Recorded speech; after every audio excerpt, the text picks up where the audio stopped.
আসসালামু আলাইকুম প্রিয় দর্শক, আওয়ামী লীগের ফিরে আসা অথবা শেখ হাসিনার ফিরে আসা এই বিষয়টা নিয়ে গত কদিন ধরে বিভিন্ন মিডিয়াতে নানা ধরনের কথাবার্তা শোনা যাচ্ছে।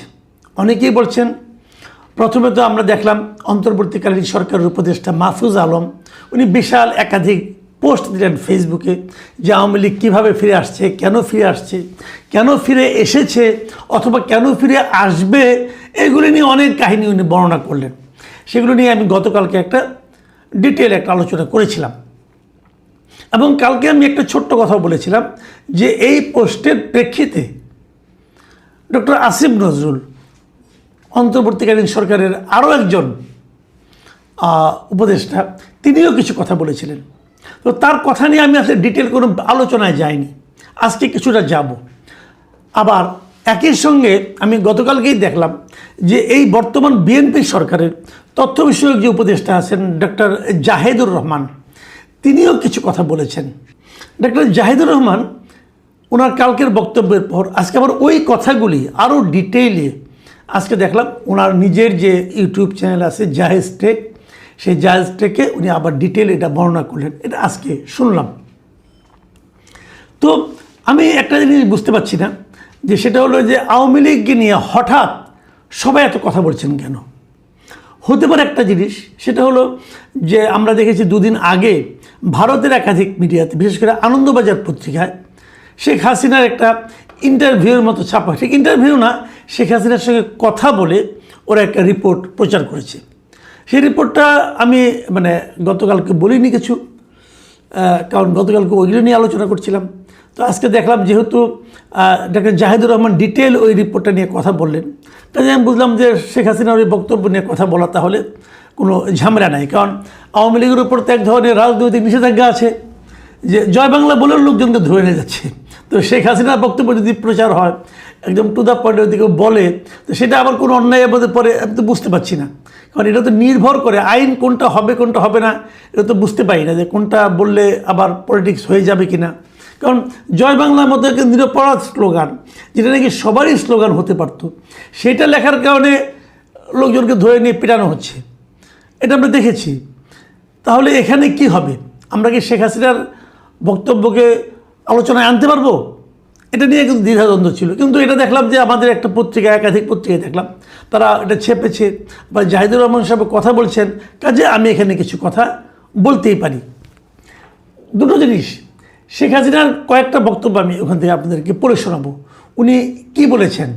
উনি বলেছেন একটা জিনিস, সেটা হলো যে আমাকে 19 বার হত্যার চেষ্টা করা হয়েছে 2024 থেকে 2024-এর 21 আগস্টে গ্রেনেড হামলা করে তার দলকে নিশ্চিহ্ন করার চেষ্টা করা হয়েছে। তারপর উনি বলেছেন কিন্তু ধ্বংস করা যায়নি এবং সৃষ্টিকর্তা যেহেতু বাঁচিয়ে রেখেছেন, আমি দ্রুতই বাংলাদেশের মাটিতে ফিরব, মাথা উঁচু করে দেশে গণতান্ত্রিক পরিবেশ ফেরানোর গর্ব নিয়েই ফিরব।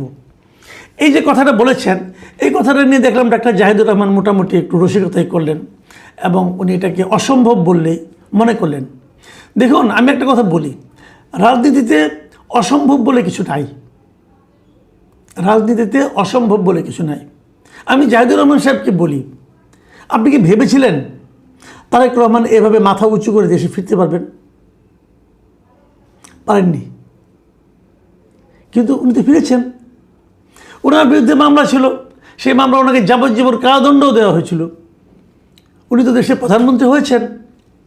রাজনীতিতে অসম্ভব বলে কিছু নেই। আজকে যেটা আপনি ব্যাখ্যা করছেন, কালকে এই ব্যাখ্যা দেখবেন চেঞ্জ হয়ে যেতে পারে। কাজেই এত গ্যারান্টি দেওয়ার কিছু নেই, ভাবার চেষ্টা করেন। বরং আমি মনে করি চিন্তা করা দরকার যে কেন কি হয়, কোন ঘটনার পেছনে কি হয়। আজকে যেটা শেখ হাসিনা বলতেছেন, কেন বলতে পারছেন? এই যে শেখ হাসিনা বলতে, দেখুন আমি কিন্তু ভাই আওয়ামী লীগ করি না, আমি আবারও বলছি, যারা আওয়ামী লীগ করেন তারা আমাকে আওয়ামী লীগের ভাষ্যকার মনে করবেন না প্লিজ। আবার যারা বিএনপি করেন তারাও আমাকে আওয়ামী লীগের ভাষ্যকার মনে করে ঘৃণা করবেন না প্লিজ। আমি আওয়ামী লীগ লোকেরা আমাকে ভালোবাসা অথবা ঘৃণা করে কোনোই আমি চাচ্ছি না। আমি আমার অবস্থান থেকে কেবল ব্যাপারটা ব্যাখ্যা করছি।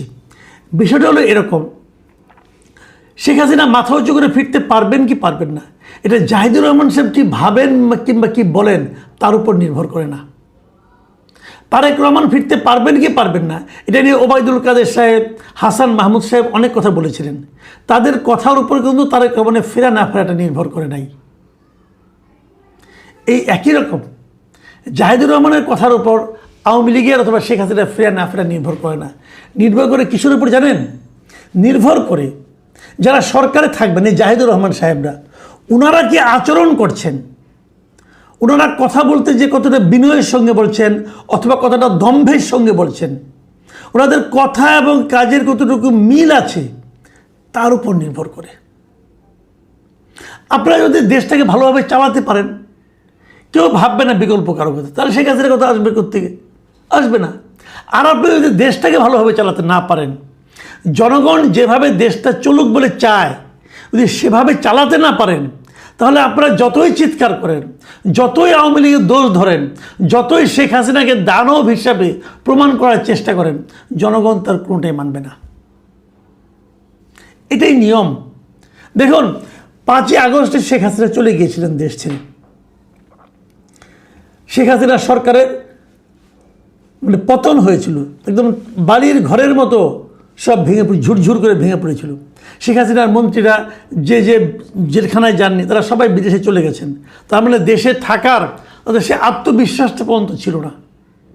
এরা সবাই অপরাধী, আমি মনে করি, আমি পার্সোনালি মনে করি এরা সবাই অপরাধী, এদের বিচার হওয়া উচিত, এটা আমার কথা। কিন্তু সব বিচার সবসময় হয় না। 21শে আগস্ট 2024 আওয়ামী লীগের অফিসের সামনে গ্রেনেড বিস্ফোরিত হয়েছিল, প্রায় 44 জন লোক মারা গিয়েছিল। কে মেরেছে আমি জানি না, কিন্তু বিচার হওয়া উচিত। বিচার হয়নি, বিচার তো হয়নি, কি বলবেন? বিএনপি একটা তদন্ত করেছিল, আওয়ামী লীগ আরেকটা তদন্ত করেছিল। দুই তদন্তই বর্তমান সময়ে যারা বিচার বিভাগ তারা গ্রহণ করেনি। বিএনপি তদন্ত রিপোর্টকে আওয়ামী লীগের সরকার গ্রহণ করেনি, আওয়ামী লীগ সরকারের তদন্ত রিপোর্টকে অন্তর্বর্তীকালীন সরকারের সময় যে বিচার বিভাগ তারা গ্রহণ করেনি। কারণ এই বিষয়ে সবাই বেকসুর খালাস পেয়ে গেছে। তাহলে কি ওই দিন ওখানে কেউ মারা যায়নি?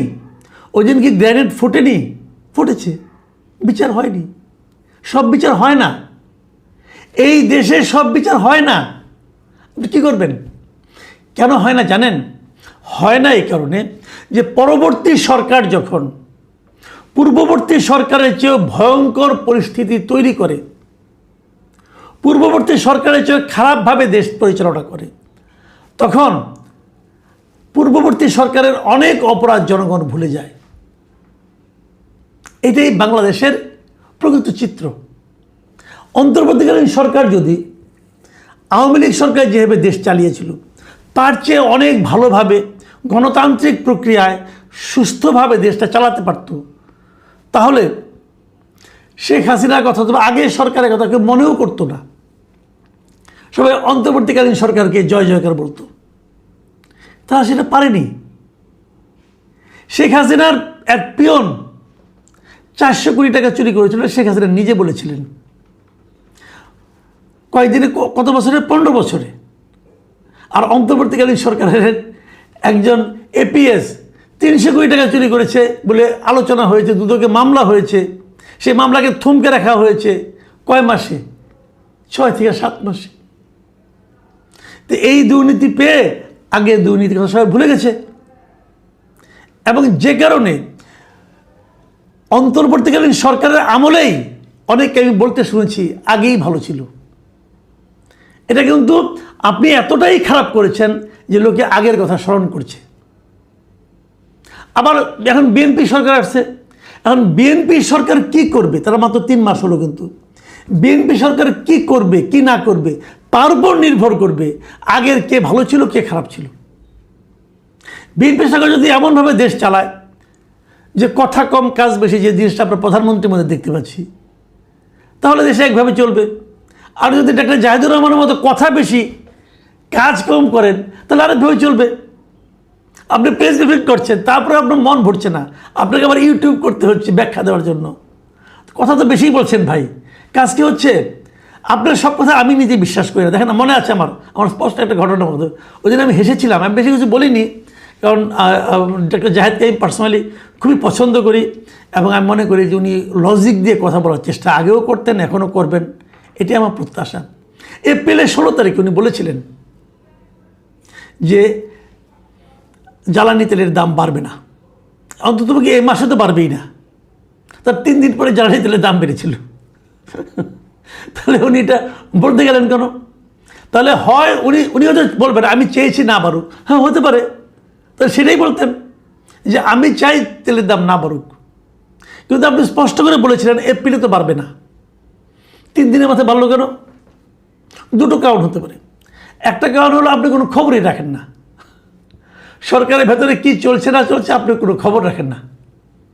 দ্বিতীয় কারণ হতে পারে আপনাকে ইচ্ছে করে একটা ভুল খবর দেওয়া হয়েছে আপনাকে বেইজ্জতি করার জন্য। দুই ব্যাপারে সাবধান থাকেন, কথা কম বলেন, কাজটা বেশি করেন। আওয়ামী লীগ ফিরবে কি ফিরবে না এটা অনেক কিছুর উপর নির্ভর করে কিন্তু, এবং সবচেয়ে বেশি নির্ভর করে আওয়ামী লীগের পরে যারা ক্ষমতায় আসছেন, দায়িত্ব নিয়েছেন, তারা কীভাবে দেশ চালাচ্ছেন তার উপর। আবার আসিফ নজরুল একটা কথা বলি, উনি কালকে বলেছিলেন যে আওয়ামী লীগ ব্যাক করেনি, তারা ছিলই। এটা একদম সত্য কথা। আসলে কিন্তু আওয়ামী লীগ ব্যাক করতে হবে না, আওয়ামী লীগ কিন্তু দেশে আছে। ডক্টর জাহিদুর রহমান বলেছেন যে কেন এখনও কিছু লোক আওয়ামী লীগ করে সমর্থন করেন, বুঝতে পারেন না। আপনি এটা বুঝতে পারবেন না, তখন আপনি তো আওয়ামী লীগকে দল মনে করেন না। তো আওয়ামী লীগকে আগে রাজনৈতিক দল মনে করেন, আপনি জামাতকে রাজনৈতিক দল মনে করেন কিন্তু আওয়ামী লীগকে মনে করেন না। ডক্টর জাহিদের জন্য আমারও একটু দুঃখ হয়। জামাত যদি রাজনৈতিক দল হতে পারে, আওয়ামী লীগ কারো নয়। যাই হোক, উনি দল মনে করেন না, কিন্তু উনি বলছেন যে আওয়ামী লীগ আছে, আসিফ নজরুল বলেছেন। কিন্তু আসিফ নজরুল আর কি বলেছেন যে তারা ছিল কিন্তু ব্যাক করছে তাদের দম্ভ, মিথ্যাচার আর মানুষকে বিভ্রান্ত করার দুঃসাহস। এই যে কথাটা উনি বলেছেন, এটা কিন্তু আমি বলবো যে এটা আওয়ামী লীগের কিন্তু দম্ভ, মিথ্যাচার, বিভ্রান্ত করার দুঃসাহস, এটা কিন্তু মানে আওয়ামী লীগের না, এটা হলো আওয়ামী লীগের সেই পতিত নেতৃবৃন্দের মধ্যে এই জিনিসটা আমি দেখতে পাচ্ছি।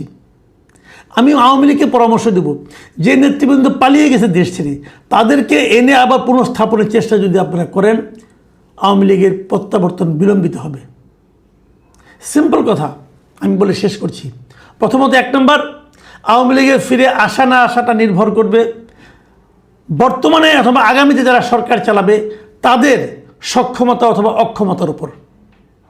নাম্বার 2, আওয়ামী লীগ যদি আবার ফিরে আসতে চায় তাহলে আওয়ামী লীগের যে পতিত নেতৃত্ব তাকে ত্যাগ করে ফিরতে হবে। পতিত নেতৃত্বকে আওয়ামী লীগ, এই দেশের মানুষ তো দূরের কথা, আওয়ামী লীগই গ্রহণ করবে না। এবং নাম্বার 3, রাজনীতি নিয়ে এত দ্রুত ভবিষ্যৎবাণী কেউ করবেন না। কি হবে না হবে এত দ্রুত বোঝার কোনো সুযোগ নেই। ডক্টর জাহিদকে অনুরোধ, কথা একটু কম বলেন। প্রিয় দর্শক, এখন এ পর্যন্তই। আল্লাহ হাফেজ।